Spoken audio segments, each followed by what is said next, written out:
Nature, frankly, sadly, is in crisis. We live in one of the most nature-depleted countries in the world. 1 in 6 species in the UK are at risk of extinction, sadly. And despite Devon being a beautiful county to live in, which I'm sure we'd all agree with spectacular landscapes, we are not immune to the catastrophic declines in wildlife experienced right the way across the UK. Sadly, none of Devon's rivers are in good ecological condition, and most of our sites protected for nature are not in favourable condition. Iconic species which you'll love, like the water vole, breeding curlew, ring ouzel, white-clawed crayfish, and the high brown fritillary butterfly. These are all species which are on the brink of extinction here in Devon now.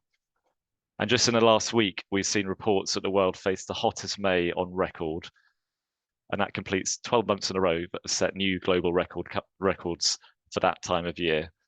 The UN have consequently predicted that there's now an 80% chance that average global temperatures will surpass the 1.5 degrees C target laid out in the Paris Agreement within the next 5 years. So this general election really matters for nature and our environment. The UK government has legally binding target to halt biodiversity decline by 2030.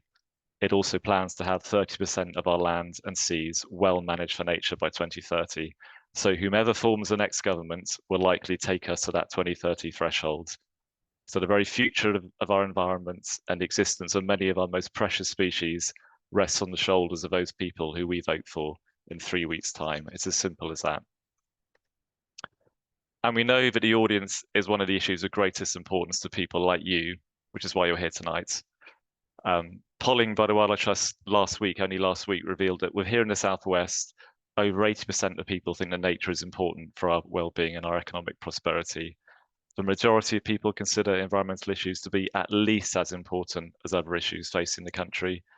And over a third of people have said in the Southwest they will vote based on the environmental policies offered by candidates, such as those here tonight. Yet until now, in my view, I would say we've not seen the environment feature nearly prominently enough in the election debate up until now. So hopefully that all changes tonight and we can get the environment on the agenda and get us talking about it. So I'm delighted to have a great panel of candidates from different corners of the county who will tell us what they and their parties will do to rise to that challenge posed by the nature and climate crises. They'll be answering questions from you, our audience, from Devon Wildlife Trust, and from our partners at the Woodland Trust and the RSPB. So let me introduce this evening's candidates and thank you all very much for attending. So first, we've got Selene Saxby. Selene is a Conservative candidate for North Devon and has served as MP in North Devon since 2019. Selene comes from a family of teachers and is passionate about access to education. She has a 6-point plan for North Devon, which includes, amongst other things, protecting our environment and supporting our farmers. Next up, we have Richard Foord, who's a Liberal Democrat candidate for Honiton and Sidmouth.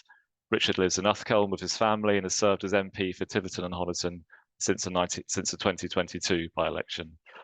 Born and raised in the West Country, Richard served for more than a decade in the British Army and worked for a leading university before being elected. He's fighting to get a fair deal for rural and coastal Devon, including tackling the sewage scandal that's currently impacting our local wildlife.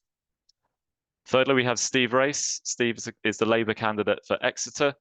Steve worked previously for Exeter MP Ben Bradshaw and stood as Labour candidate in the East Devon 2015 general election. Steve's priorities for Exeter include combating climate change and securing new green jobs and businesses for Exeter. And finally, Robert Bagnall is the Green Party candidate for South Devon. Robert has previously worked in the Department for the Environment, as well as animal and conservation charities. Robert moved to Torbay with his family in 2014, and before that, he and his wife built their own environmentally friendly house, even publishing a book on the experience. I must look that book up. I should say we did also invite a candidate from the Reform UK party to take part in this hustings, but we did not receive a response to our invitation from that candidate. So without further ado, I'm going to jump into questions from our two conservation partners in the Devon Wildlife Trust. I will then afterwards take questions from the audience, which, as a reminder again, please submit via the chat function. Just a few ground rules I'm going to remind our candidates of. You've each got 2 minutes maximum to answer each question, and I will be timing and I will be stopping you. If you can give shorter, pithier answers, so much better. It allows us to get through more questions. I'll come to you each in turn, but I'll come to you in a different order each time. Please keep yourself muted when other candidates are speaking. Don't interrupt or talk over one another. And finally, I think our audience expect you to speak for you and your party. We want to hear what you and your party are planning to do and what you're committing. What we don't want to hear is you using this platform simply to criticize each other or other parties. So if I find yourself going too much into criticizing others and speaking about other parties, then I'll bring you back to what you and your party are going to do. So first up, we have a question from the Woodland Trust, and they ask straightforwardly, what support will you offer landowners to protect existing trees and to plant trees on their land for climate and nature? And I'm going to come to Selene first, then Richard, then Robert, then Steve.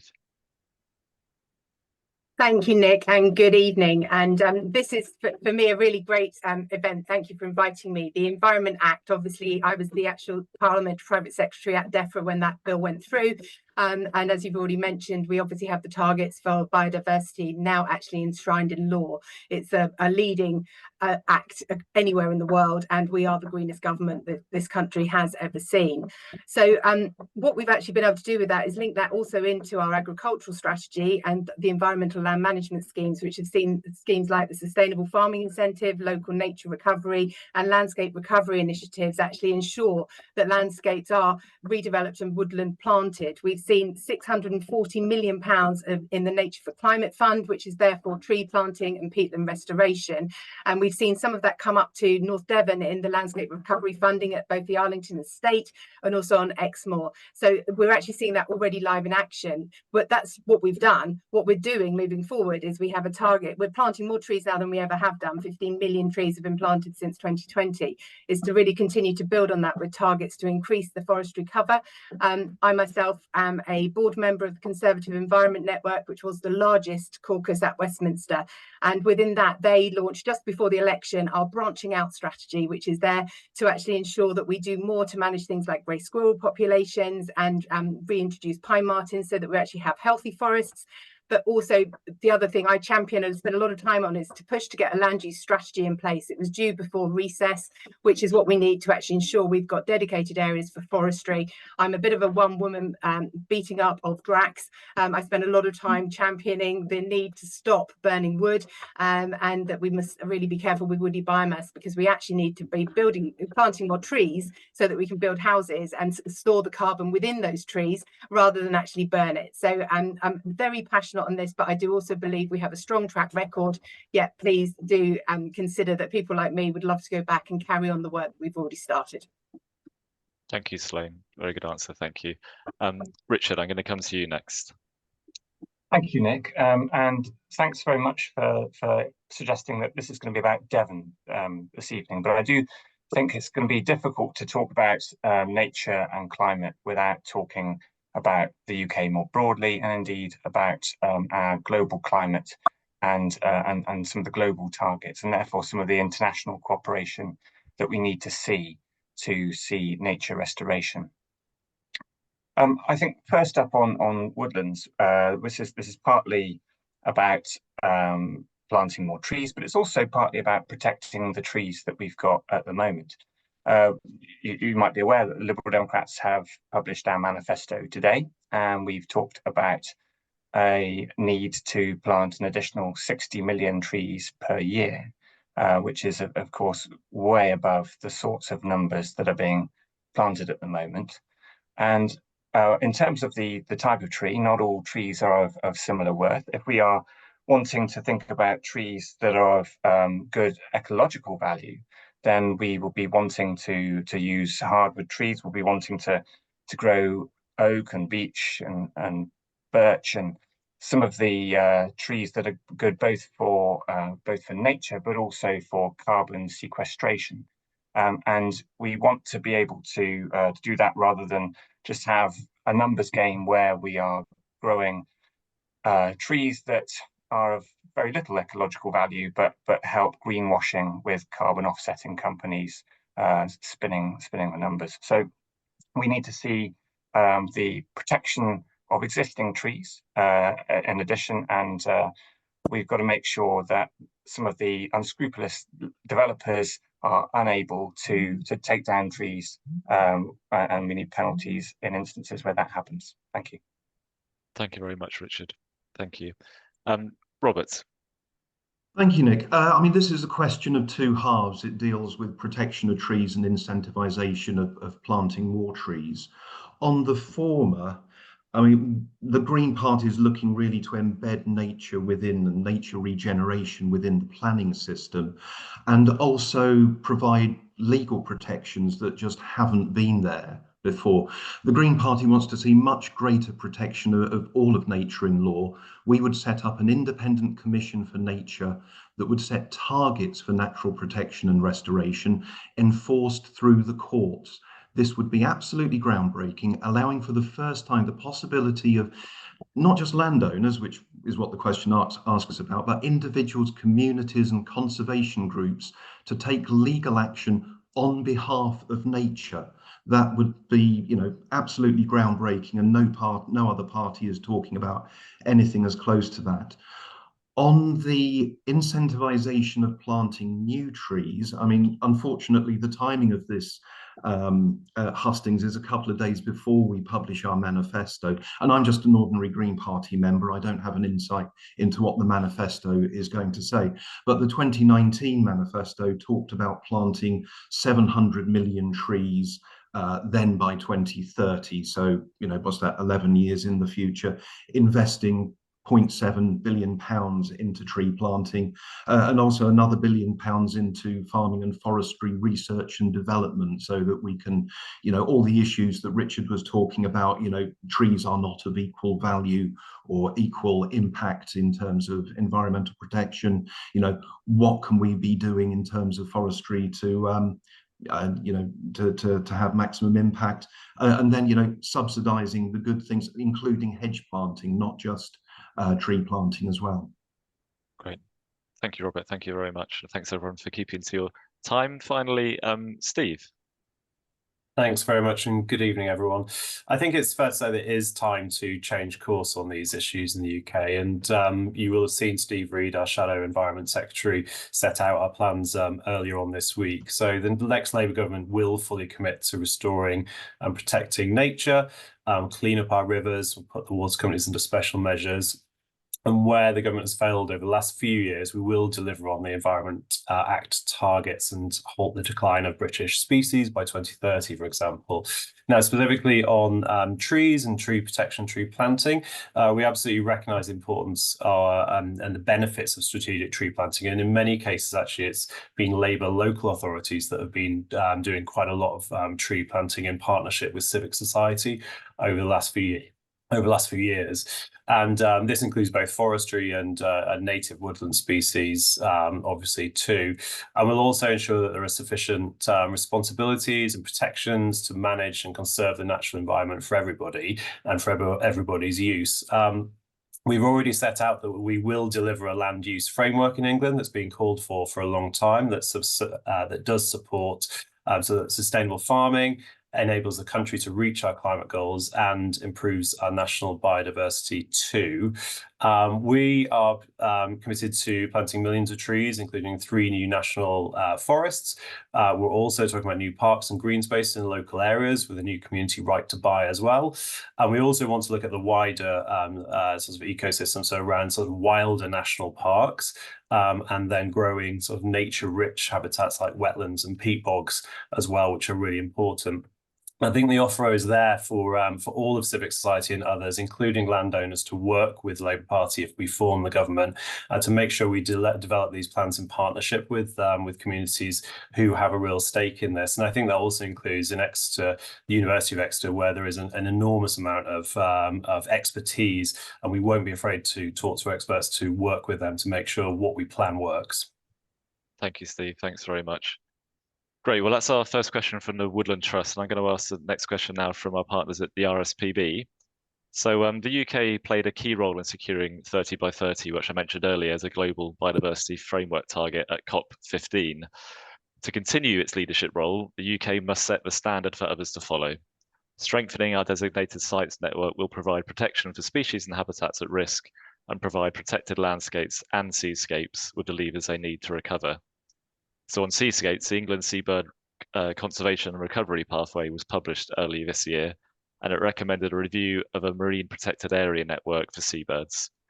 So given the dire state of our seabird populations, of which Devon's very important, what action would you take to ensure the recovery of England's seabirds? And I'm going to go, and this time, Robert, Richard, Selene, and Steve. So Robert, you first. Yeah, fine, thank you. I mean, in order to decide what action you're going to take to ensure the recovery of seabird numbers and the seabird population, you've got to really look at what the drivers are for their decline.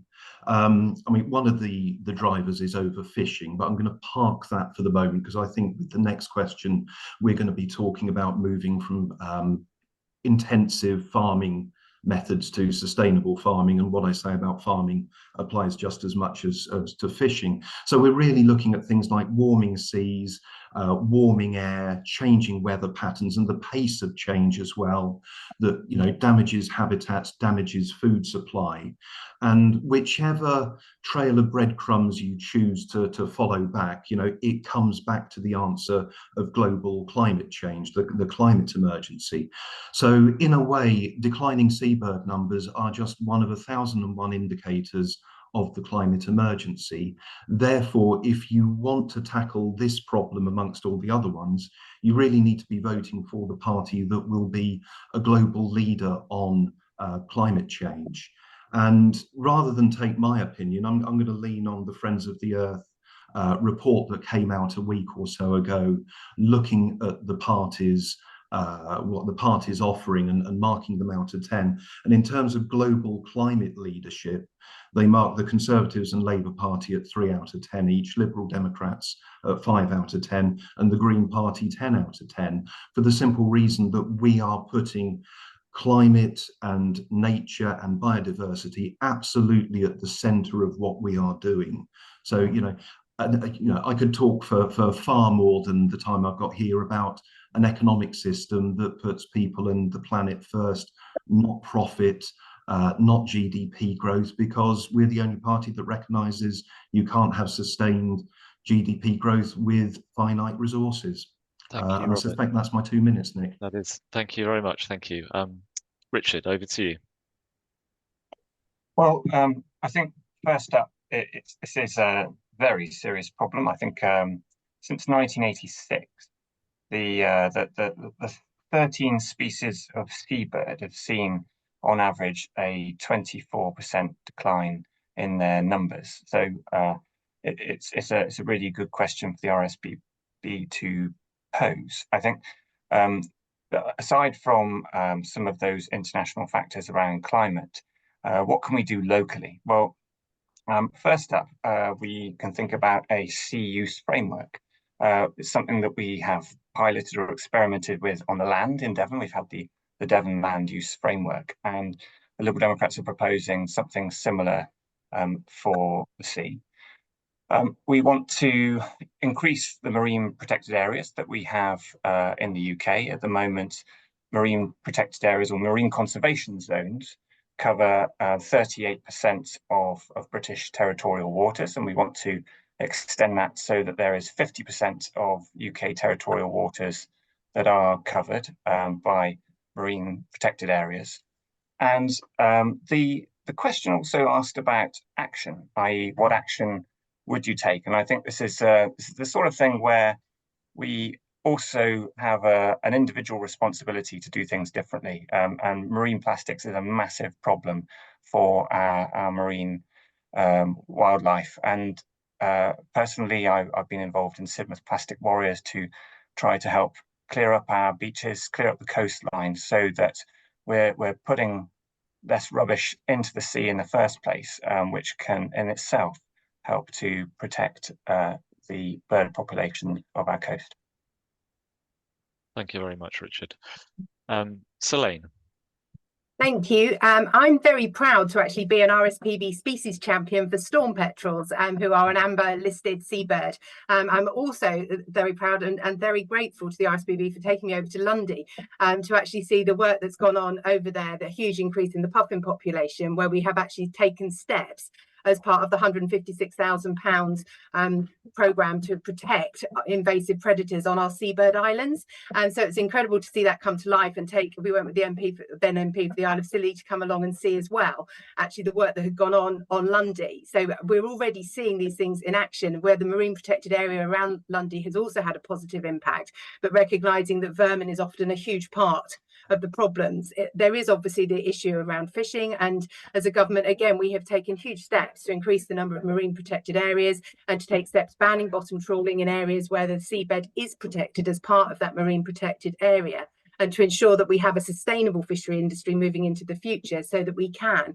protect the seabirds that we love. But I think the other thing it's really important to mention is that in that Natural England blog, they mentioned themselves that actually the closure of the sand eel fishery was the #1 ask, and we have now delivered that as well. So I think whilst there is always going to be more to do, and following avian flu, the seabird population obviously is really struggling, but I think it's also important to recognise we have taken huge strides, and thank you again to the RSPB for your work in this area. Thank you, Selene. Thank you. And finally, Steve. Thanks very much, Nick. As I've already said, the Labour Party is committed to the 30 by 30 target if we form the next government, and committed also to meeting the 40 targets of the Environment Act that will protect and promote biodiversity and nature. So that, and everything that entails within it. I think we touched on water and sewage, which obviously has an impact on all the waterways and the biodiverse sort of ecosystems in our waterways and around our coastlines. The Labour Party, if it's in government, will have much stronger regulatory regimes around water companies, including criminal charges for water executives who continue to pump sewage into the rivers. I think I'd slightly challenge one of the other aspects of the conversation here. I think one of the main things that I've learned being an advocate for sort of climate change and for biodiversity is we have to bring people along with us. We have to make sure that people understand that we don't want to make people poorer, and we don't need to make people poorer in order to protect the biodiversity and the environment in this country. I think that's basic climate literacy, really. And so we have to bring people with us. We have to make sure that any climate transition is socially just. And that's really what the Labour Party wants to do with GB Energy and with the Green Prosperity Plan. It can be connected to jobs. You can have GDP growth, which is carbon neutral and which does deliver for people, but does protect and enhance our environment and the global climate too. Thank you. Great. Thank you, Steve. And thanks all of you. So our final pre-prepared question is from Devon Wildlife Trust. And just a reminder to our audience, if you've got a question you wish to pose yourself, please pose it in a chat to DWT Communications. Then I'll ask it to the candidates after this next question. So finally from DWT, I think as we all know, Devon's a really important county for farming, and over 75% of our land is given to agriculture. So it's no surprise, therefore, that agriculture is by far the most influential issue impacting the state of nature in Devon, both positively and negatively. So I want to hear, what will you do to ensure that nature-friendly farming is adequately supported by the next government? Nature-friendly farming that drives nature restoration in a farmed environment, whilst also producing quality food grown to a high standard. And I'm going to come to Richard first, then Steve, then Selene, then Robert. So Richard. Thank you, Nick. Well, funnily enough, I'm going to answer once again with that opening that this does depend on international action, and this isn't something that we can do exclusively in the UK. There have been some positive moves in farming insofar as we are having a new environmental land management scheme. The problem with this scheme is that it has been introduced very slowly in a very botched fashion, frankly, because the things have been drip fed. The incentives are very small. The paperwork required to attract any of the support is very substantial. And a lot of farmers and landowners are choosing simply to opt out. We have a farming scheme at the moment, a farming support scheme that is funded to the tune of £2.4 billion. And this has been fragmented across lots of small packages, and the Liberal Democrats would like to see an additional £1 billion put into the sustainable farming incentive to encourage farmers to sign up in much bigger numbers so that they can properly support their work and make farming profitable in the West Country. I should say, lastly, it's no good for us to have the best system of environmental set-asides in the world if that means simply that we're going to import cheap, low welfare, low grade, poor environmental standard foods from all over the world with a very high carbon footprint. We need to keep farming in the West Country and make it nature friendly. Thanks. Thank you very much, Richard. Steve, over to you next. Right, thank you, Nick. As Richard alludes to, the farming community has been messed around over the last couple of years with the introduction of the environmental land management schemes and the plans, and they've had really very little policy sort of certainty about how they should farm and what they should be doing, and hopefully they've got there now. But the Labour Party will work with farmers in partnership to make sure that we all know that farming and environmental protection are complementary priorities, and we can make sure that both are supported. That will come through the land use framework that I've talked about already, and through those ELMPs, the OMSs. But we'll also make sure that we ensure both our support for British farming always sort of recognises diversity of farming models across the UK too. There's very traditional farming, there's very new farming as well going on, which is fantastic, and we'll maintain also our world-leading animal welfare standards. One of the other ways in which farmers have been let down is through the trade deals that have been sort of rolled over or negotiated by the government, and we'll make sure that we always back our farmers by protecting those British standards that we should be really proud of, rather than watering them down. There's lots of things that government can do also about supporting farmers in terms of public procurement of British food, and making sure that we are able and willing to support more homegrown sustainable food being bought, made and sold in the UK too, through sorts of things like public procurement targets. Great, thank you very much, Steve. Selene. Thank you, and I've been very proud to represent over 450 farmers here in North Devon during my time at Westminster. I'm one of the NFU's farming champions, a patron of the Conservative Rural Forum, and I was a member of the EFRA Select Committee. And so I'm regularly working alongside farmers, the farming community and policymakers to actually better understand what they need. Indeed, when I had the Rural Payments Agency in DEFRA up here, they confessed that I had written more letters on behalf of my farmers than any other MP in the whole country to make sure that actually my farmers are getting the services that they need and that they are benefiting from these new schemes. Because whilst it's great other parties on this call are talking about what they might do, we have actually delivered the start of nature-friendly farming, that actually the Environment Act and the Agricultural Act together do ensure that farmers get part of the £2.4 billion each year to enable them to farm more sustainably. And that actually we currently have, I think it's now 19,000 in the sustainable farming incentive, and we have 23,000 signed up for countryside stewardship. So they are taking part. The farms I've been to, I was also a hedgerow hero. I've visited farms up here where we have hedgerows with trees growing through them, where we've got drought-friendly crops, and things like bird feed coming in to actually increase biodiversity. So I think this government has already delivered an enormous amount into our farming community. Yes, it has been difficult. Yes, these schemes, there are always going to be room for improvement. But I do think working with the farmers up here, what we're seeing up here is certainly that the schemes are having a positive impact, and I will continue, I hope, to be able to fight for my farmers after July the 4th. Great, thank you, Selene. And finally, Robert.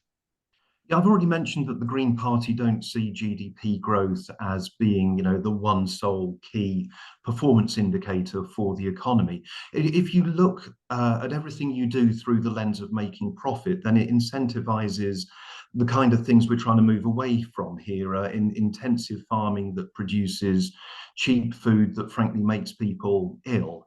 If you look at everything you do through the lens of what's good for people and good for the planet, then the things we're talking about here naturally follow. So, we're looking at subsidies to refocus farmers towards more sustainable methods of farming. We were the first party to sign, or first party leader to sign the Nature 2030 open letter, fully back that Nature 2030 initiative. We're talking about doubling the budget for nature-friendly farming, protecting 30% of land and sea areas, for nature, and also really importantly, investing in the skills for regenerative farming, because you know, this isn't something that you can naturally just switch to. There's a whole new skill set that farmers need to do. And also, you know, just to illustrate the, you know, the difference between looking at everything we do through the lens of what's good for people and what's good for the planet. If we'd been doing that since we left the EU, there wouldn't be 36 pesticides that are now legal in Britain and illegal in the EU. You know, the poster child for which is neonicotinoids. I've really set myself up for some difficult to pronounce words tonight. You know, these kill bees and remain in the soil for years on end. The only reason that we have legalized them, whereas the EU has banned them, is to help short-term profit, not long-term biodiversity. Thank you very much, Robert. Yeah, I just call them neonics, much easier. Good. So that was the easy part of the evening. Those are 3 questions from 3 organisations that we shared with the candidates in advance. For the rest of the evening, we're going to ask you questions from the audience, which have been coming in on my chat function. So you guys are being put on the spot now, and it's your chance to tell the audience how you're going to rise to these various challenges. So the first question I'm going to ask is one I expected to come in early, and it did. It's a very topical question, and it's a simple one. And I'm going to pose a question. I'm going to go to Steve, Selene, Robert, and Richard in that order. And the question is quite simply, how are you going to hold water companies and other polluters to account? Steve. Great, thank you. I've been campaigning on water for several years now, and you know, it's been one of the things that most people want to talk to me about in Exeter. We obviously, you know, have a huge amount of water that runs through the city, through the River Exe, and we've got a huge number of sewage outflows above and below and through the River Exe.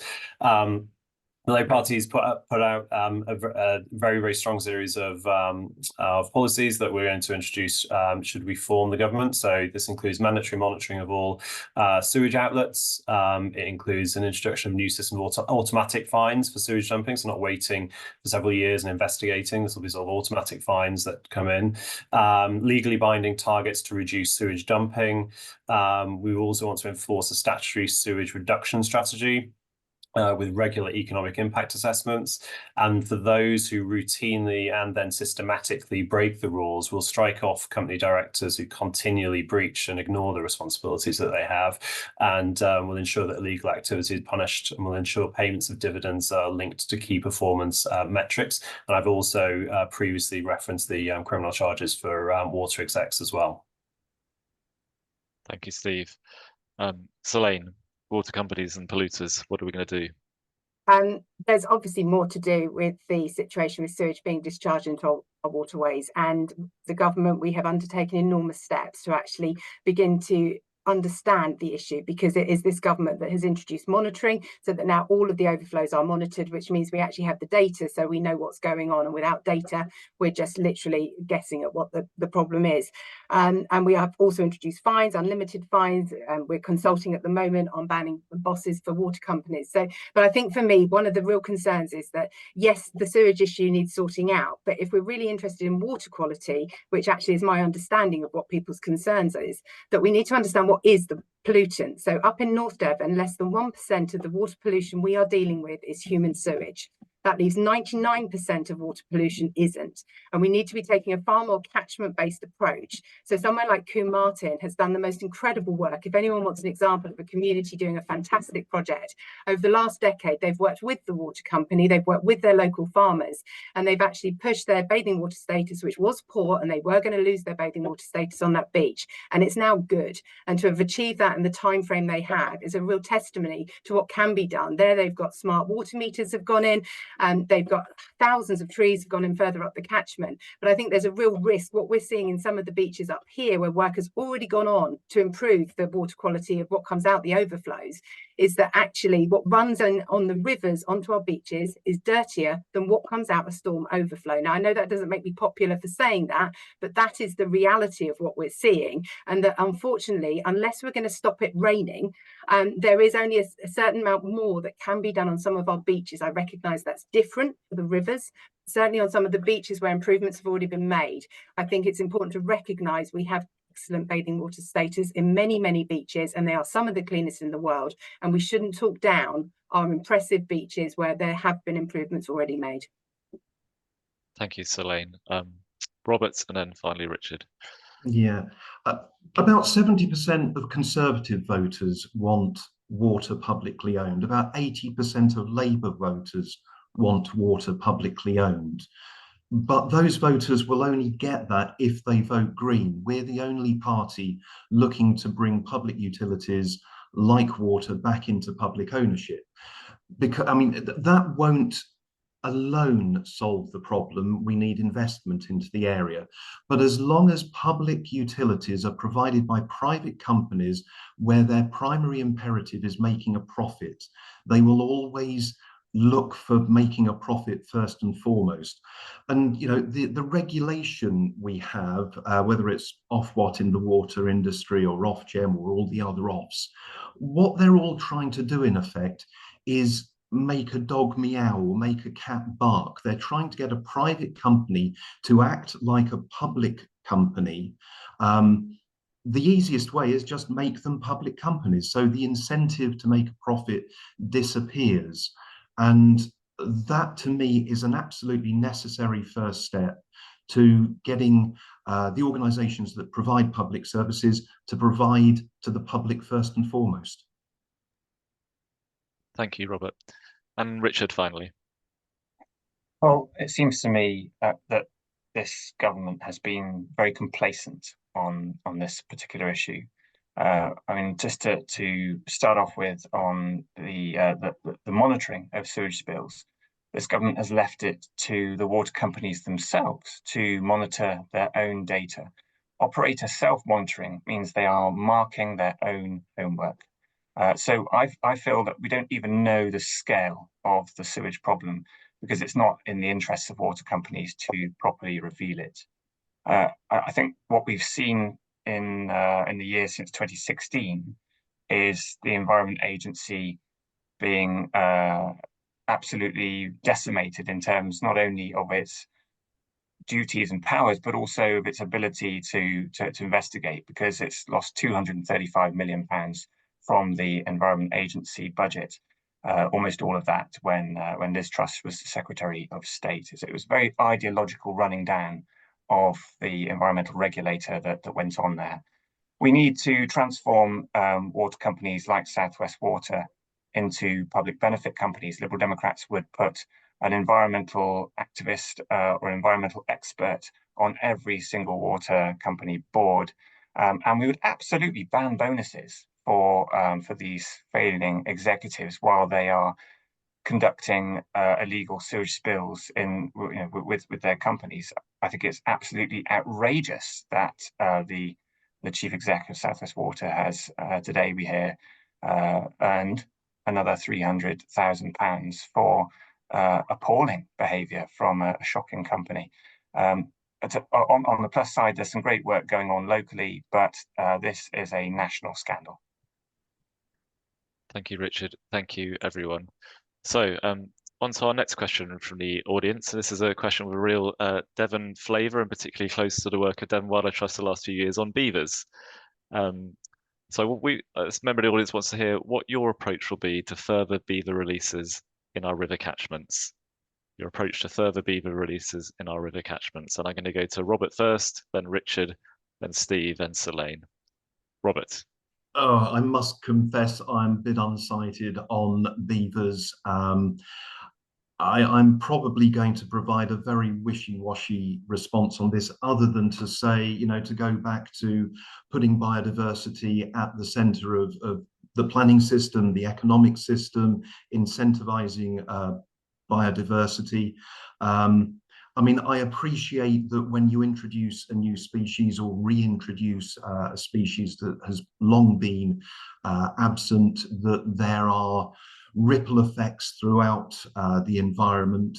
And, you know, in terms of what other action you need to take to ensure that the beavers do not have unintended negative consequences, I'm not sure, but I think beavers within the Devon landscape sounds like a wonderful idea, as long as you know, species X, Y, and Z don't go extinct or absent in Devon as a result of that. I suspect also that the beavers would appreciate good quality clean water, which talks back to our previous point. So, you know, I still hark back to public owned water is probably cleaner water, benefiting humans and beavers and water voles and all the rest of them alike. God, what a wishy-washy answer. Yeah, that's good. That's good. And if you're not sighted on beavers, I can recommend coming to the River Otter. There's a very good population of beavers there, which the Devon Wildlife Trust has helped look after. I'd love Richard. to. Richard. Yeah, absolutely. Credit to Devon Wildlife Trust and to the University of Exeter, who've been monitoring that first release. I think it's first in England of beavers into the River Otter. It was very exciting to see. I think at this stage, what we need to do is to study the effect of that beaver release on various things, including flood mitigation. We know, for example, that we want to try to hold floodwaters further upstream, and it seems to me that beaver dams are one very good way of doing that.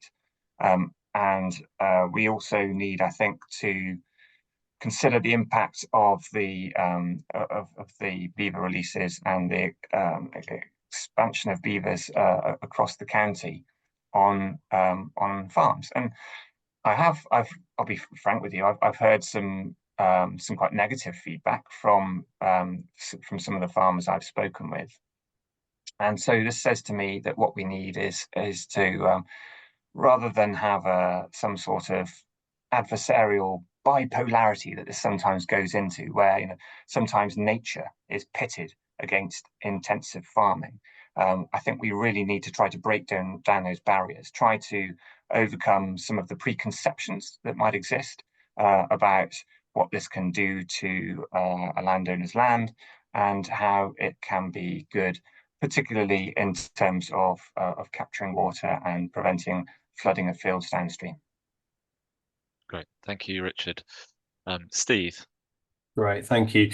Yeah, I broadly agree with Richard. And while I don't suppose there will be a chapter on beaver reintroduction in the Labour manifesto released later this week, I'm aware of the obviously the official beaver population, but I don't think it's the only population of beavers in Devon nowadays. So it's an interesting once nature starts to take hold again. You can't often keep it in one place. So I've met with the Centre for Resilience in Environment, Water and Waste, which is a fantastic new group of people with a new facility at the University of Exeter, who really specialise in sort of land management and flood management, especially, and obviously Exeter being at the very end of a lot of water that comes down from Dartmoor and elsewhere during rainy weather.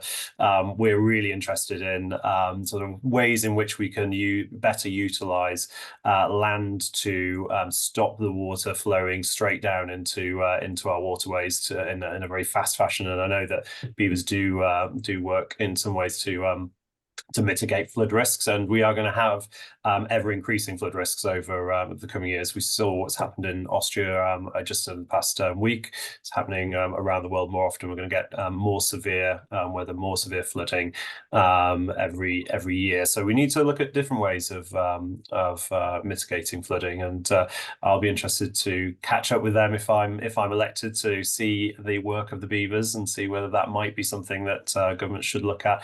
But obviously, flood defences and flood resilience task force that we're promising as well will be key to protecting communities in the future from flooding. Great, thank you, Steve. And as you say, excellent work being done by the team at University of Exeter. Finally, Selene. Thank you. And we've had a project up here in Braunton that I've been supportive of, looking to reintroduce beavers. And again, it is obviously this government that has actually taken the steps, the consultation, and made these things happen.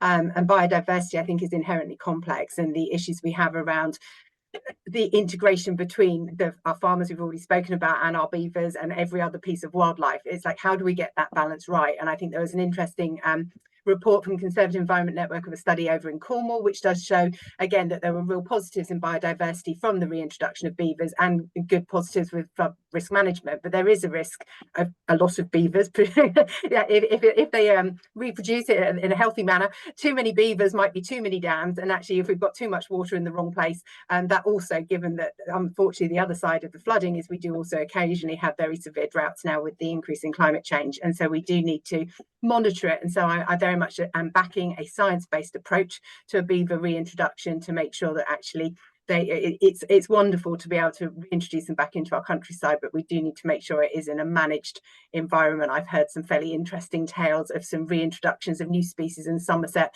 So I'm very grateful to the Devon Wildlife Trust for making sure that they're actually keeping a watchful eye over our beaver population. Great, thank you all. And I will just give another shout out to University of Exeter. I'll send you all a link to a report they published only a couple of weeks ago, which just outlines with evidence some of the benefits of beavers, both in reducing flooding and drought resilience. So fantastic, as well as being brilliant, lovely species to have back. So on to a new question, and this is going to be around development and the impact and interaction of development and nature. So the question to all of you, will it be in your manifestos to ensure new developments allow space for nature? What might this look like? For example, might it include swift bricks or hedgehog gateways or ponds?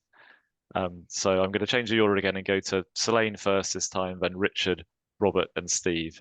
Making space for nature and new development. Selene. Unfortunately, I also am not privy to my manifesto before it's released, but I believe from the work that we've already done in this government that there is already the requirement to have biodiversity gain alongside any new housing development. But I wouldn't want to be too prescriptive in terms of how that was laid out, because again, I think different parts of the country, different biodiversity are more appropriate. And I have heard some fairly difficult approaches where a gentleman had to mow a very slender bit of wildflower meadow, which he was only allowed to do with a pair of scissors with his rear into a road going past with large lorries. So I think we need to be a little bit less prescriptive about how that biodiversity gain pans out, and also make sure that it really is delivering genuine biodiversity, because I think some of the offsetting that we've seen some developers doing, where we've had them take over different farms so that they can actually claim that that's an offset, in itself is problematic. So I think we need to be careful of unintended consequences for some of what's a very well-intended policies to actually ensure we can develop, because we do need to build. But we do also need to unblock the nutrient neutrality issues around new developments, which unfortunately opposition parties have blocked every time we've tried to sort it out up at Westminster. So I think there is more we can do, but we need to work to ensure that we can build the houses that we need in a way that is sustainable with our existing environment and doesn't build on the green belt, which I understand at least one party on this call is planning on doing as well. Thank you, Selene. Richard. Well, I think the idea of space for nature in developments is a really good one to get into. It's something that I've paid particular attention to in the last Parliament when I was MP for Tiverton and Honiton. I didn't feel bound, as perhaps Selene is, to speak directly from the manifesto that my party put forward at the previous election. I think we are individual constituency MPs, and we can also speak about the sorts of things that our constituents bring to us. And I had tens and tens, possibly three figures, the number of constituents who brought to me the subject of swift bricks in new housing developments. This is something that costs £24. You can put it on each house, and suddenly swifts, house martins, starlings have somewhere to roost, and swifts in particular can break their enormous journey when they get here to the UK. For me, it's a no-brainer, and I don't really understand why the government has opposed it. Thank you, Richard. Robert. Yeah, I think I've already mentioned that we would put biodiversity and protecting nature, sort of bake it into the planning system. I think the best way to sort of illustrate what we would do is by, where things have gone wrong, certainly since the Town and Country Planning Act 1947, it's brought the sort of unsustainable patterns of development, the loss of prime agricultural farmland, important natural habitats.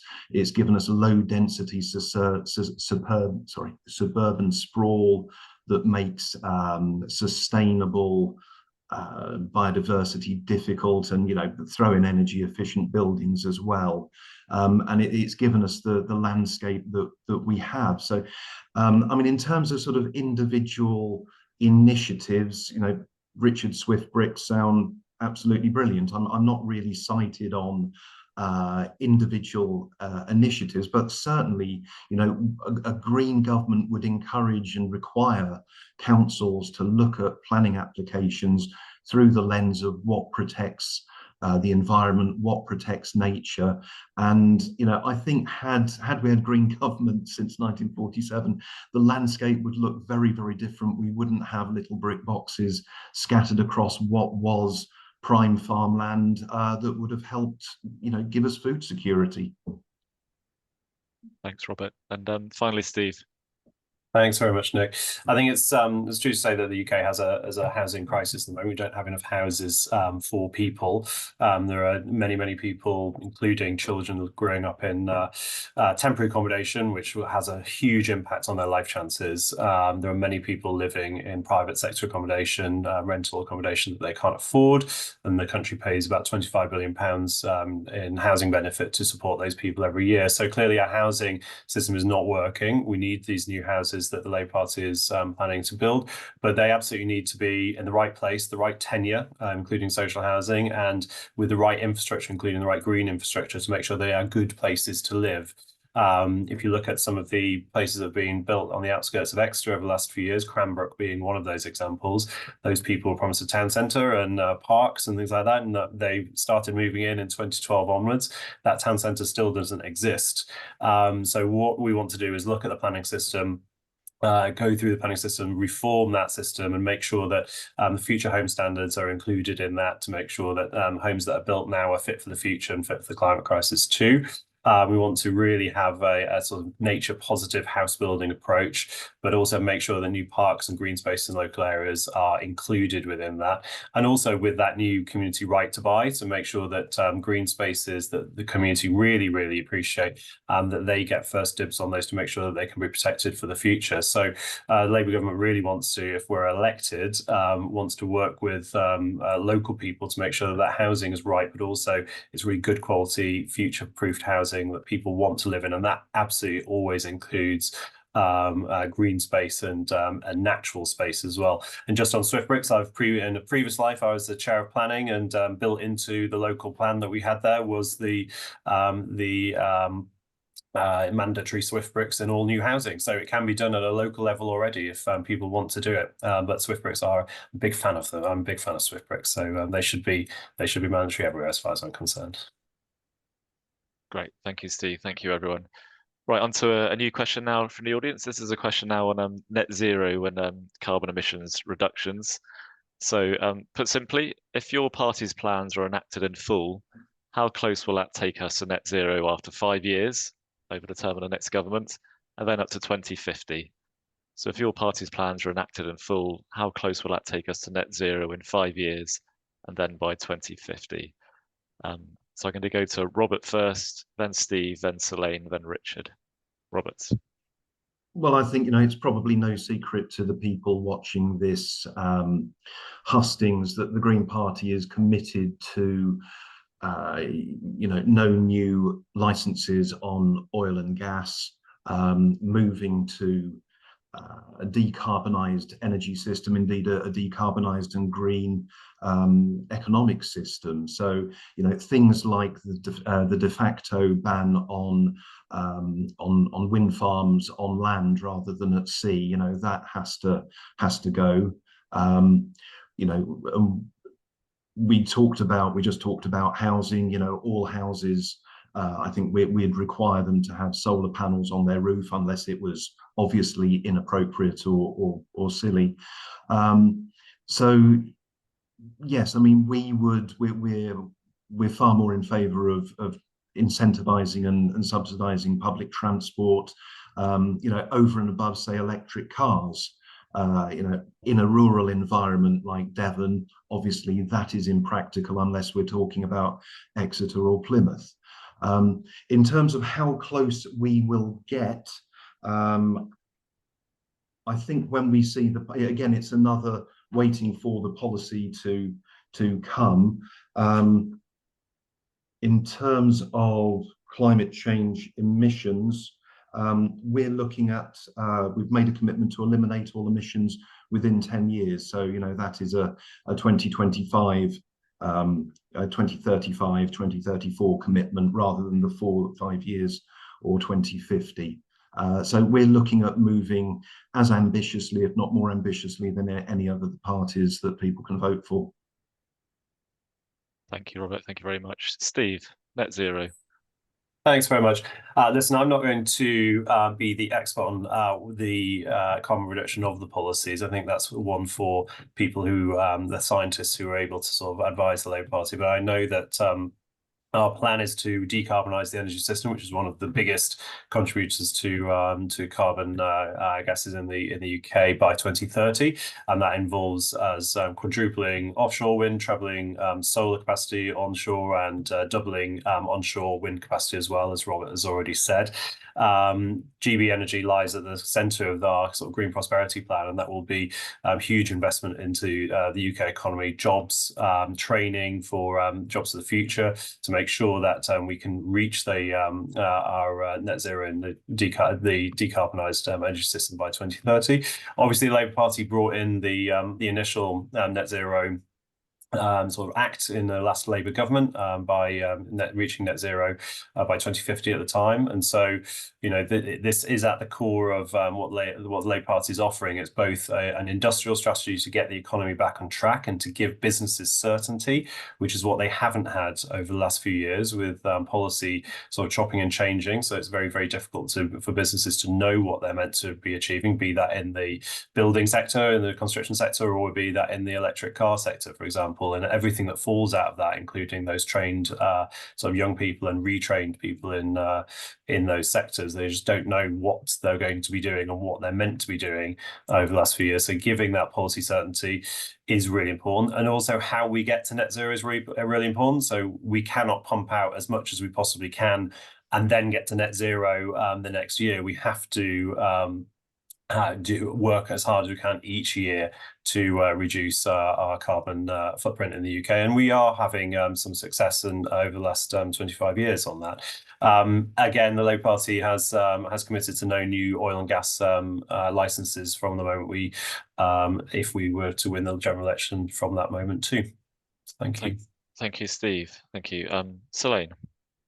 Well, again, as a government, we've already delivered hugely in this area. We're the fastest reduction in emissions within the G7. We're the only country in the G7 to have halved their emissions whilst growing their economy at the same time. So I think it is vital to actually understand what has already happened. Our policies will get us there by 2050. We're already ahead of where we would have been. So I'm confident that what we've already got lined up is going to deliver. And I can help Steve with the answers to his, that actually the plans to decarbonise the grid by 2030 will add an extra £1,000 onto every single household's home bill, and that actually the cost of the cost associated with decarbonising the grid is monumental, and that their plans for a Great British Energy Company will indeed bring gigantic bills. And I think it's really important to look at a pragmatic solution in terms of actually how we get there. I was very fortunate to meet with John Kerry, who obviously was very instrumental in COP as well, and speaking with him about actually how much more can countries our size realistically do to make the changes that are really needed to tackle climate change at an international level. And I think the work that, again, this government, alongside people like John Kerry on the other side of the world, have actually put in place means that there are steps being taken by some of the bigger polluters on the planet to make sure they get to net zero as well. And I think we really have been trailblazers in this area. And I, in particular, most people know, champion floating offshore wind, which, if we are able to actually develop it in the Celtic Sea, will bring really high-tech, well-paid green jobs up here into the area around the North Devon and North Cornwall coast that so desperately needs that, whilst also actually delivering green and proper renewable energy for the future. Great, thank you, Selene. And hold that thought because I'm going to come back to that theme in the next question to give you a slight preview of what's coming next. Finally, Richard. Well, the Liberal Democrats would like to see net zero by 2045, and that is a manifesto aspiration. I say aspiration because, of course, manifesto relates to the next 5 years, but we are more ambitious in needing to see net zero sooner. A lot of my answers have been the same, as in we need more international cooperation. And hey, guess what? On net zero, this is the UK needing to cooperate better with international allies, partners, and sometimes, like on a subject like climate change, on including with countries that we don't necessarily get on so well with. I've got to say, I think what we saw from the government in recent months around rowing back on some of its ambitions, particularly in relation to heat pumps, to boilers, to petrol and diesel cars. The rowing back on some of those ambitions is appalling. Everywhere else in the world, every other country is raising its ambitions, raising its sights in terms of working towards net zero and mitigating the harmful effects of climate change. And the UK is going backwards, and that's backwards on a commitment made by Boris Johnson when he was Prime Minister. So I think it's absolutely disgraceful what we've seen from this Conservative government in recent months. And I know, Nick, that you don't want us to get too much into anti or negative points about other parties, but I can't just but help say that I think John Kerry could have probably spent his time a little bit better, because I don't think he persuaded Conservative MPs when he addressed them recently. Thank you. Thank you, Richard. Thank you all. So I'm just going to build on this question around net zero and how that interacts perhaps with nature recovery. It's a very good question here from the audience. And thank you everyone for all your questions that are coming in so far. I'm really enjoying seeing them all come in. So the question goes that Devon, as you know, has declared both a climate emergency and an ecological emergency. And we want to hear, how do parties reconcile both of these emergencies whilst responding to energy groups' planning applications? So how do we reconcile, in effect, the rollout of clean, green, renewable energy with the potential impact that might have on nature? I'm going to come to Richard first, then Selene, then Steve, and then finally Robert.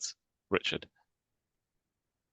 Well, I think it's fantastic that Devon declared a climate emergency several years ago, and let's remind ourselves that was pre-COVID that happened.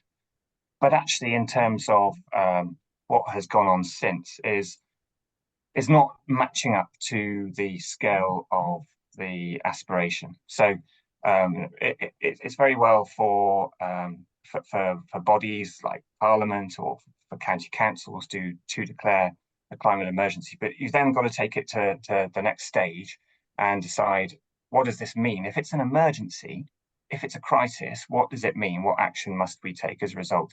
And I'm afraid some of the implementation around some of the proposed measures that were brought together at that time has been slow and really actually rather feeble.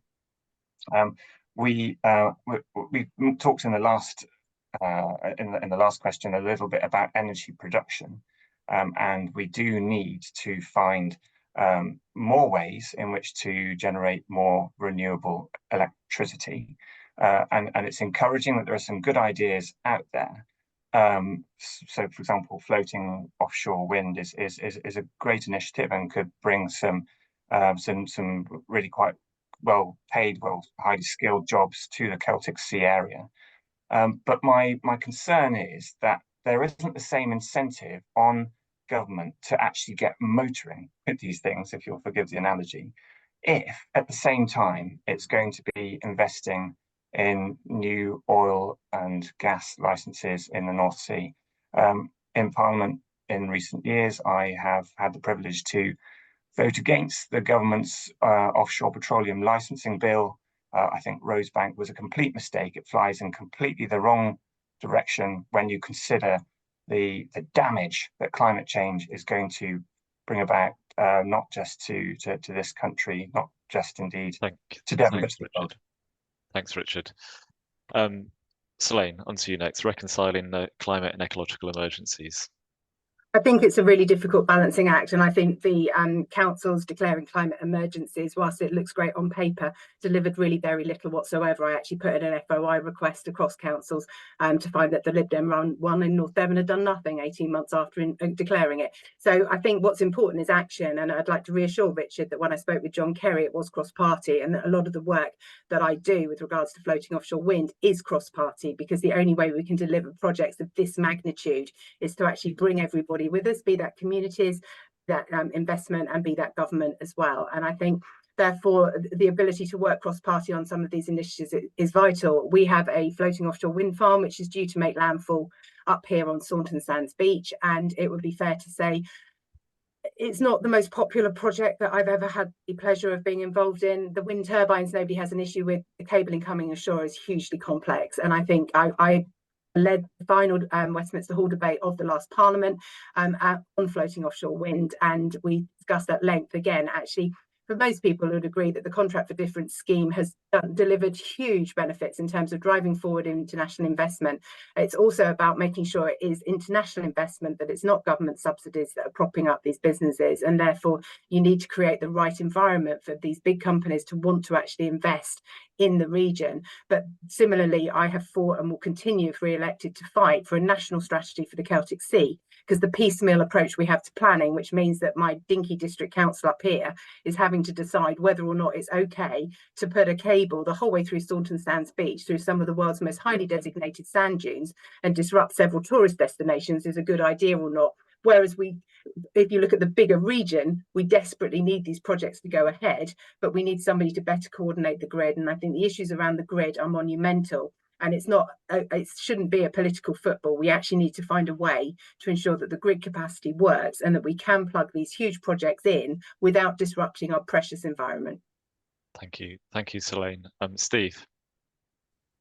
Thank you. Yeah, I think this is one of the big challenges, the big choices we'll face over the next few years, obviously. And I think that when we take a step back, if we don't meet our net zero objectives, then we won't have any habitats left. So that really is the sort of key sort of insight that we need to look at this through. So we absolutely need to decarbonize our grid and make sure that we get those connections on. That can't be at the expense of individual areas, but we need to work more closely with companies and with National Grid to make sure that they are protecting the special spaces, but also those areas where they are less special or where they aren't as fertile. You know, we should not be having politicians objecting to, especially those politicians who claim to be in favour of stopping climate change and mitigating the impacts. Where these are happening, we need to make sure that those projects go ahead. So it does confuse people, I think, when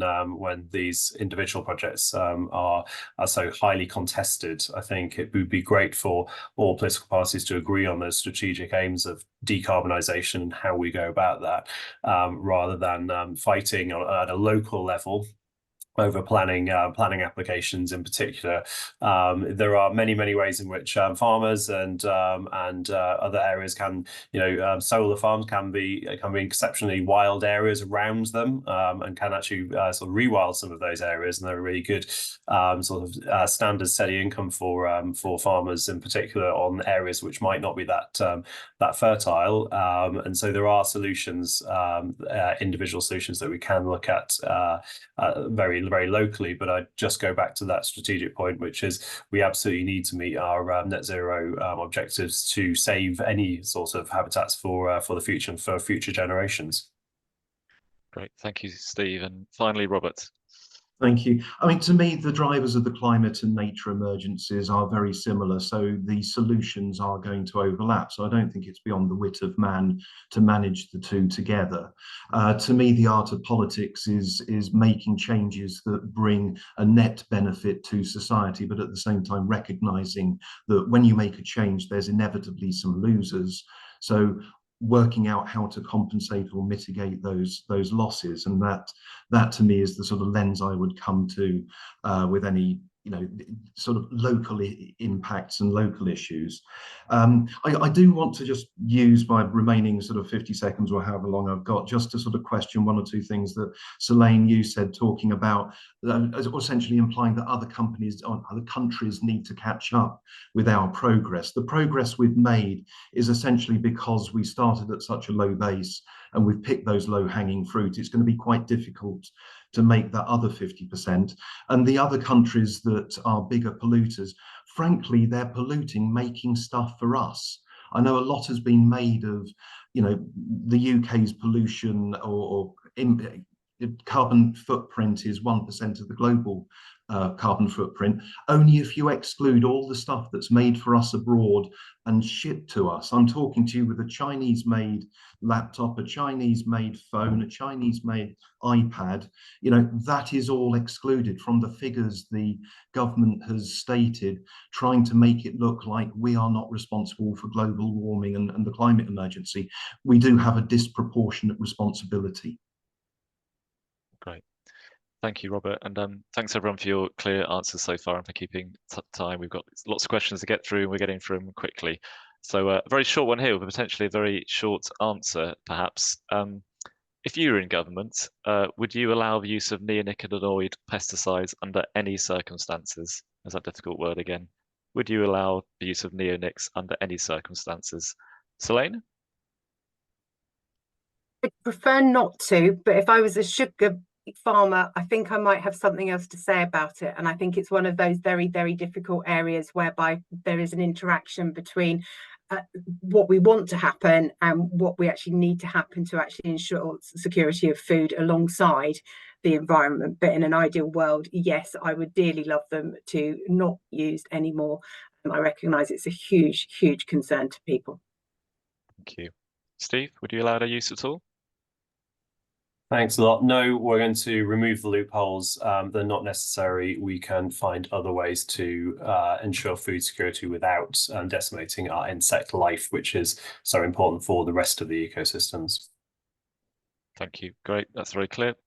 Robert, you gave your answer earlier, but just for the record. Yeah, I'd probably allow them the use in some university department that wants to research just how horrible they are, but otherwise, no. That's very clear. Thank you. And finally, Richard? No, and I should just want to add that when the UK left the European Union, this Conservative government pledged that we would not see any diminution in the environmental protections or environmental standards that the UK practices. And I mean, neonicotinoids is just one example of where we really have seen the UK falling backwards in our environmental regulations while the European Union continues to advance. Great, thank you. Thanks all for your short and clear answers there. So question here, a bit more specifically that taxes the conservation sector, but I think your view on the solution would be quite interesting. So this member of the audience wants to hear panel members what their party's position is on the control of deer numbers, particularly in respect to areas where deer numbers are demonstrably restricting woodland regeneration. Would you support, for instance, the reintroduction of lynx to help tackle this issue? So I'm going to go to Steve first, then Robert, then Selene, then Richard. Thanks very much. Thanks for that question. It's a really interesting one. The answer is I don't know. And I know that there's a lot of work outstanding on deer management at the moment. There is an opportunity there for deer is a very good food source apart from anything else. And I know that there are some organisations that donate some of the venison to food banks, which is a really interesting sort of use of it. So the market is not very stable. It's not a very stable market. So it's very difficult at the moment to provide sorts of supply to sort of make sure that you can use it effectively.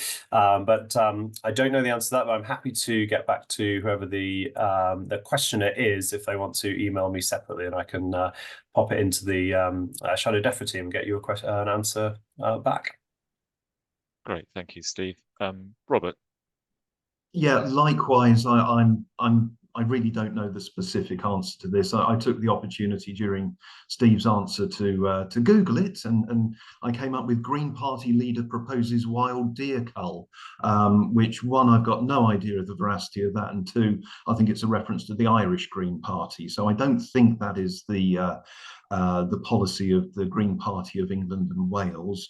I'll kind of go back to my beaver answer in part, which is, I think we've got to look carefully at the consequences, unintended, unforeseen consequences of introducing new species, or trying to alter the balance of species in the environment. In the best spirit of Green Party policy, we'd look where the science takes us and advises us. We're always led by the evidence and science rather than vested industry bodies. Not that I think the venison industry is a big lobbying body, compared to, say, oil and gas. Great, thank you, Robert. Selene. So I understand there is a deer management strategy, and the Conservative Environment Network, as part of their Wood plan, would look at to revisit that deer management strategy, which would include then venison harvesting, which I spent a very lovely time at Westminster on my Exmoor Taster event, where we actually had people there with lots of fantastic venison products, and I had the pleasure of a DEFRA minister discussing with a chef from Exmoor different recipes that we could use to actually really use it more widely as a food source. And I think, when we're looking to actually increase the percentage of our food that is home produced, venison is a hugely nutritious, protein rich food, and I think we ought to perhaps be looking at what more we can be doing. I think it's interesting to look at lynx. Having had a bit of a run-in with a dog myself, I'm not sure I'm wanting anything else too wild running around the countryside of Devon.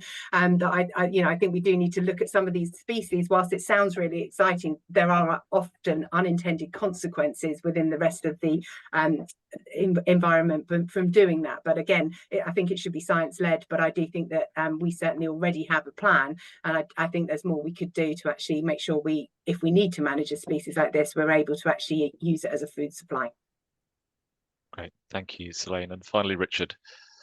I think I'm a little sceptical about the reintroduction of lynx to deal with the proliferation of deer numbers.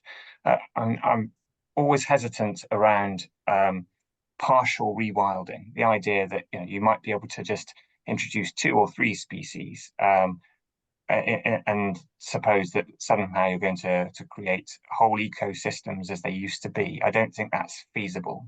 And on that basis, I think having a pilot in a protected area is fine. And certainly seeing lynx in Scotland, I'm comfortable with. I think in Devon, I'm just not sure that's a good idea at this time.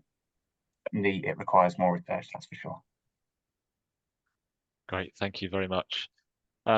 So this next question has been asked in various forms several times in the chat, and perhaps its position on my logo has prompted people to ask the question, or perhaps people are very interested in badgers anyway, but I'm going to ask a question about badger culling. And it goes like this: nearly 250,000 of badgers have been killed in the badger cull over the last 11 years, despite the science showing that the vast majority of bovine TV in cattle is caused by cattle-to-cattle transition.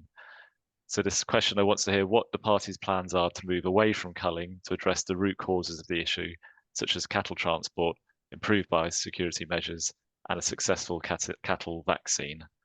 So I'm going to go to Richard first, then Selene, then Robert, then Steve. Richard. Thank you. Well, you're probably going to hear this answer 4 times over from each of the panel members, but I'm going to give it first, and that is follow the science. And at the moment, the science suggests that we have various tools to protect against TB in cattle, one of which is the badger cull, but another of which is the development of a vaccine. Now, I know a vaccine has been talked about for a very long time. In fact, it's decades since vaccines were first mooted as a possible proposal to mitigate TB in cattle.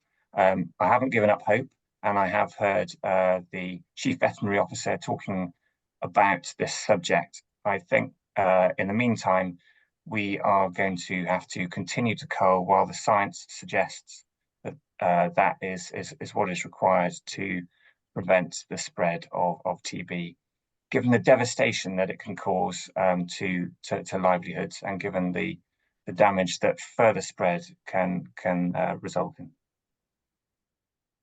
Great, thank you, Richard. Selene, badger cull.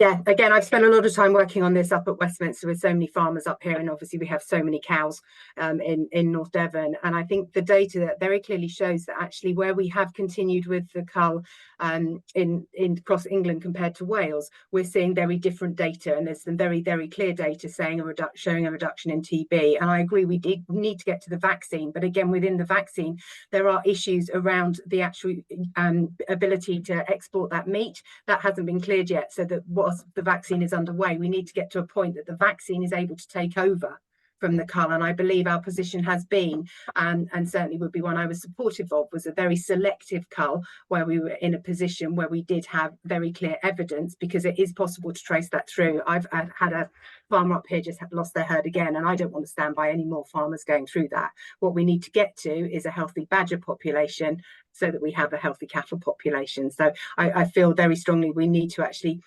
look at the two combined, and nobody wants to cull badgers, but many of these animals themselves are also unwell, and we do also, if we're going to actually generate food security, need to ensure that our farmers can farm and that their cattle are able to remain healthy on their own land.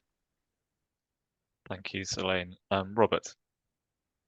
Yeah, the Green Party would end badger culling and support real solutions to the spread of disease in the countryside. Badger culling doesn't work. Thousands of badgers are being killed for no reason whatsoever. We would replace the cull with humane vaccination program for both badgers and cows, introduce rigorous TB testing, tighter controls for the movement of cattle, strict biosecurity measures, and take action on the intensification of farming, which worsens the spread of disease in cows. So we're kind of going back to one of the first questions about supporting sort of the de-intensification of farming, moving to more organic and sustainable methods. I mean, badgers aren't to blame for the spread of disease. The cull is inhumane and ineffective, and a Green government would stop it. Thank you, Steve. Sorry, Robert. Over to you, Steve, next. Great, thank you.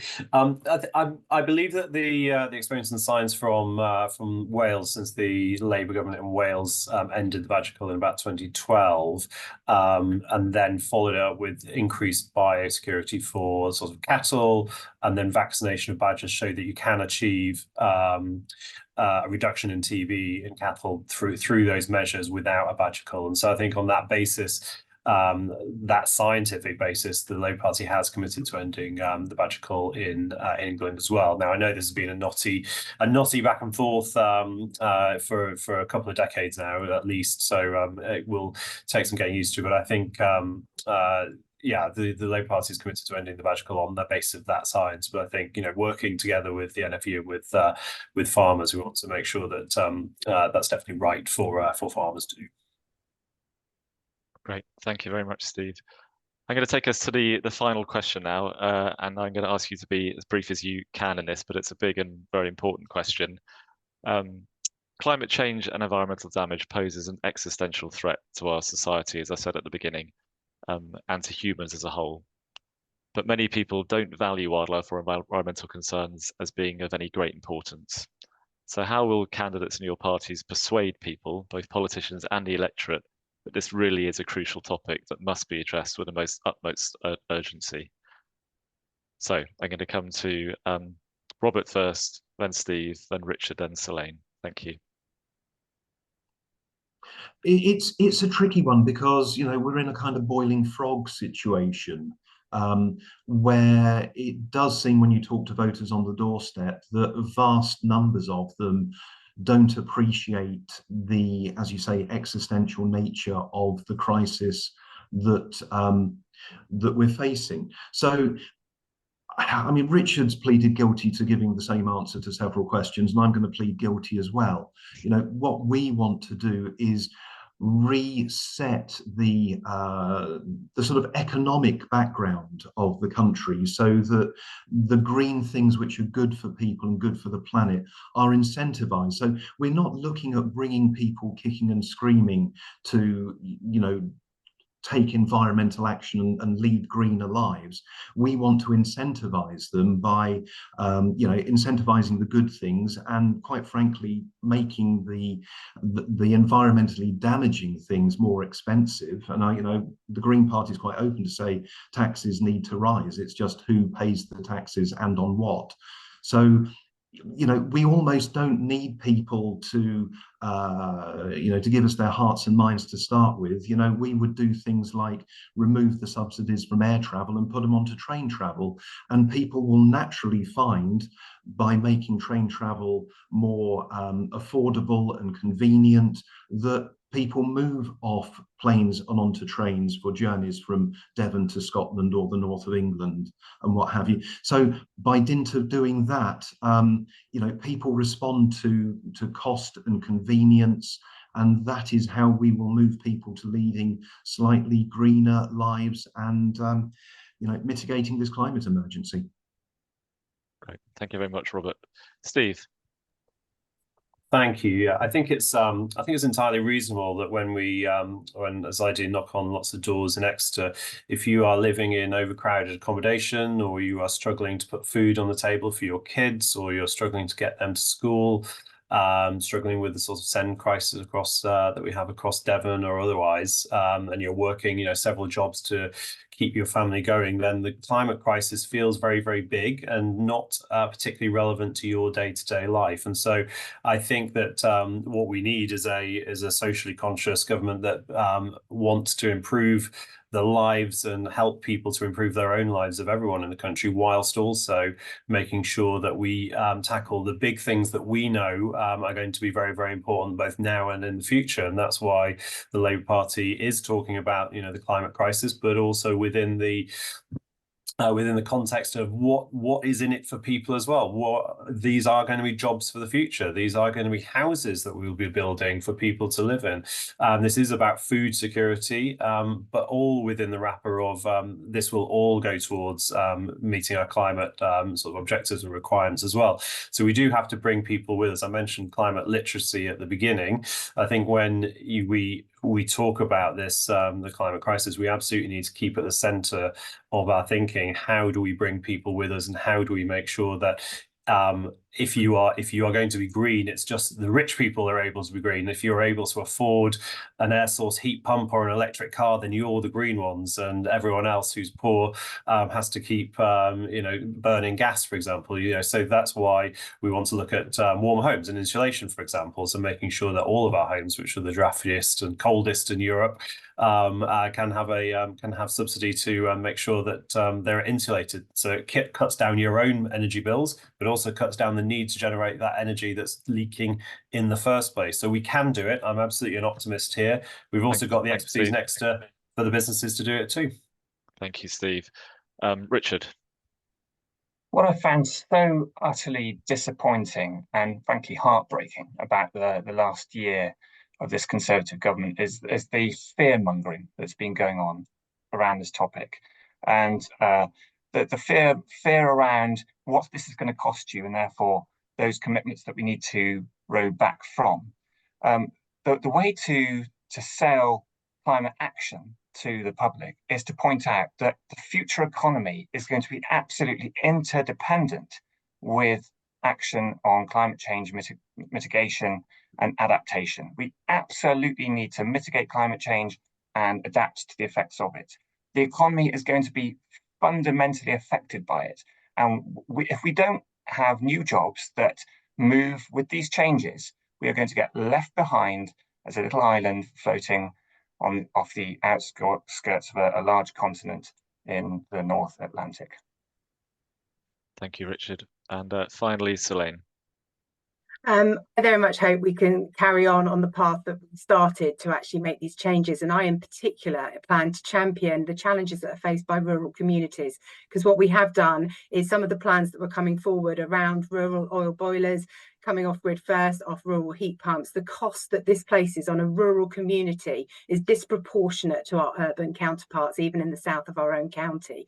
So, you know, Robert, whilst I'm a huge fan of the train from North Devon to Exeter is full already. So it's not like we can suddenly do that. And I think therefore what we've tried to do as a government, which is what you actually have to do when you govern, is to take pragmatic decisions that bring the population with you. We have lived through an immense energy shock because of Putin's illegal invasion of Ukraine, which has shown that there is some need for improvement in our own energy security. But by the same token, delivering that does come at a price point, and we need consumers to come with us. And that's about a journey, that's about understanding, and that's about creating solutions that are actually viable and don't actually disproportionately impact on rural communities, which is what we've seen. But for anyone on the call who would like to get more involved, the Conservative Environment Network is open to councillors and to members of the public if you would like to actually see what we can do with a Conservative viewpoint on actually delivering a growing economy and also a green one. Great. Thank you very much, Selene. So all of you, Selene, Robert, Steve, Richard, thank you so much for your time this evening. Thank you for being courteous, candid, concise, and I think hopefully giving our listeners a pretty clear view of where you and your parties stand on these various issues. And for the audience, a huge thank you for you all turning out tonight on such a gorgeous sunny evening. Really appreciate you doing so, and your questions have been outstanding. Sorry we haven't been able to get through all your questions. We had over 50 questions in the end, so a lot to get through. But hopefully this evening's been illuminating and somewhat to guide your thinking as you head to the ballot box in just over 3 weeks' time. Just to say, if you want any more information about the forthcoming election or ways in which you can use your voice for nature, please do visit our website, devonwildlifetrust.org. And finally, just a bit of a shout out while I got the mic to remind people of the Restore Nature Now event in London on the 22nd of June. Great, peaceful, family-friendly event where people are going to be in London, standing up for nature, getting their voice heard. You can make your own way there on the 22nd of June, but also just to say we've got a coach heading up from Exeter ourselves, and we have a handful of seats still available on that coach. So if you wish to attend and come up on the coach with Devon Wildlife Trust and show your support, then please do visit our website, devonwildlifetrust.org, for more information. Thank you so much. Have a lovely evening, and wishing all the candidates all the best over the final few weeks of campaigning. It's been good to see you here. Good night. Thank you very much, Nick. Thank you very much, everybody. Bye-bye. Take care.